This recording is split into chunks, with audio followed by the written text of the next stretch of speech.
திருவண்ணாமலையில் நடைபெற்ற திமுக இளைஞரணி கூட்டத்தில் பேசிய முதலமைச்சர் மு.க.ஸ்டாலின், அமித்ஷா மட்டுமல்ல அவரது சங்கி படைகள் வந்தாலும் கூட தமிழ்நாட்டை எதுவும் செய்ய முடியாது என்று சவால் விடுத்திருக்காரு.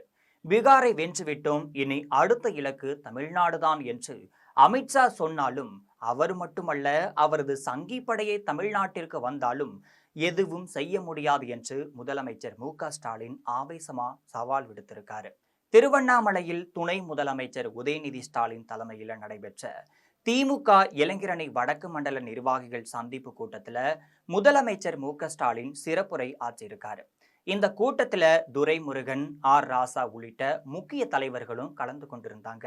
நிகழ்ச்சியில் பேசிய முதல்வர் மு.க.ஸ்டாலின் மாசாக கெத்தாக இங்கு வந்திருக்கும் அனைவருக்கும் வணக்கம் என்று கூறி தனது உரையையும் தொடங்கியிருந்தார். உங்களை பத்தி சொல்றேன்.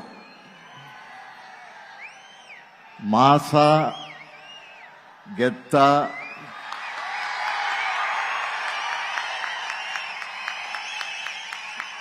இங்க வந்திருக்க திராவிடியன் ஸ்டாக்ஸ் எல்லோருக்கும் என்னுடைய முதல் வணக்கம்.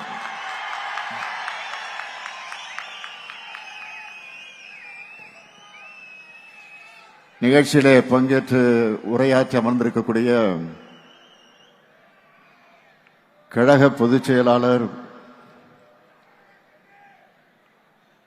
நம்முடைய மூத்த அமைச்சர், என்னுடைய ஆரோக்கிய அண்ணன் துரைமுருகன் அவர்களே,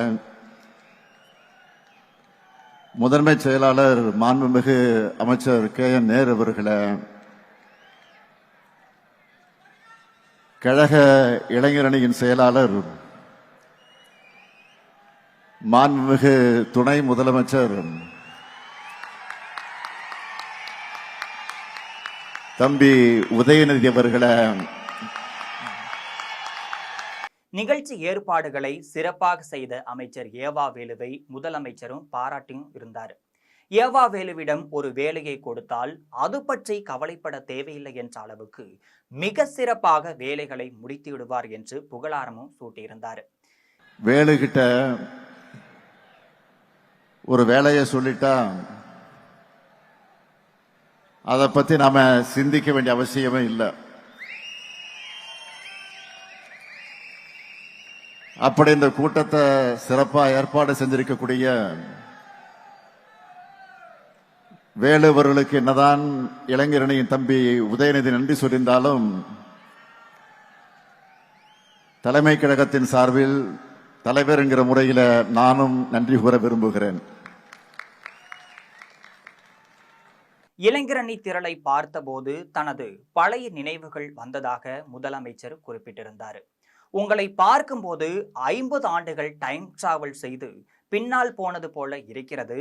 தமிழ்நாடு முழுவதும் பயணம் செய்து இளைஞரணியை வளர்த்தெடுத்தது ஞாபகத்திற்கு வருகிறது என்று சொல்லியிருந்தார்.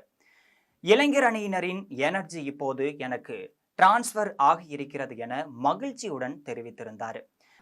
எதிரில் இருக்கக்கூடிய உங்களை பார்க்கும்போது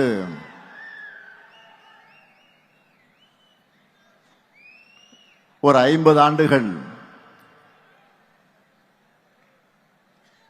டைம் டிராவல் பண்ணி பின்னாடி போன மாதிரி எனக்கு இருக்கு. உங்களை மாதிரி இளைஞனா கிராமமா தமிழ்நாடு முழுக்க பயணம் பண்ணி இந்த இளைஞரணியை வளர்த்தெடுக்க நான் பயணம் செய்த அவைகளெல்லாம் என்னை பார்க்கிறேன். அதுதான் இப்பொழுது எனக்கு ஞாபகங்களாக வந்து கொண்டிருக்கிறது. எத்தனை ஞாபகங்கள்! இரவு பகல் பார்க்காம, தூக்கம் இல்லாம, கிராமங்கள் தோறும் கொடியேற்றம், திண்ணை பிரச்சாரம், நாடகம், பொதுக்கூட்டம் என கழக நிகழ்ச்சிகளை நடத்தியிருக்கோம். அப்படி உழைச்சி வளர்த்த திராவிட முன்னேற்ற கழகம்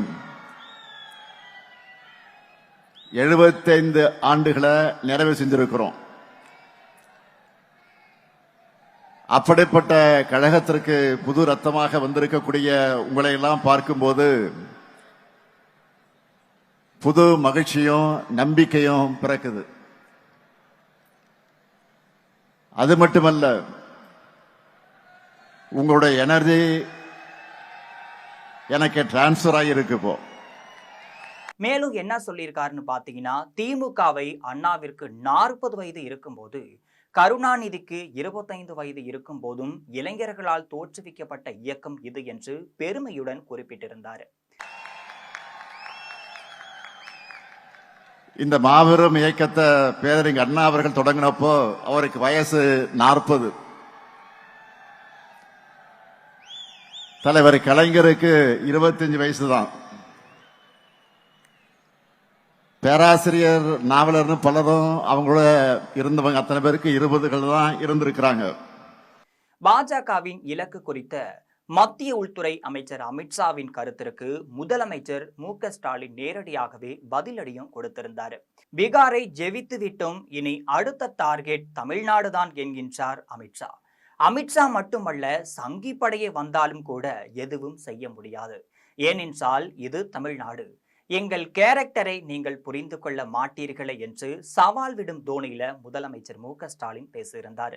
தமிழ்நாட்டை இருட்டூர்கள் தள்ளும் அனைத்தையும் எதிர்த்து தோற்கடித்து புது வரலாறு படைத்தோம், திமுக எடுத்தோம் கவிழ்த்தோம் என எதையும் செய்துவிடவில்லை என்று அவர் தெரிவிச்சிருந்தார்.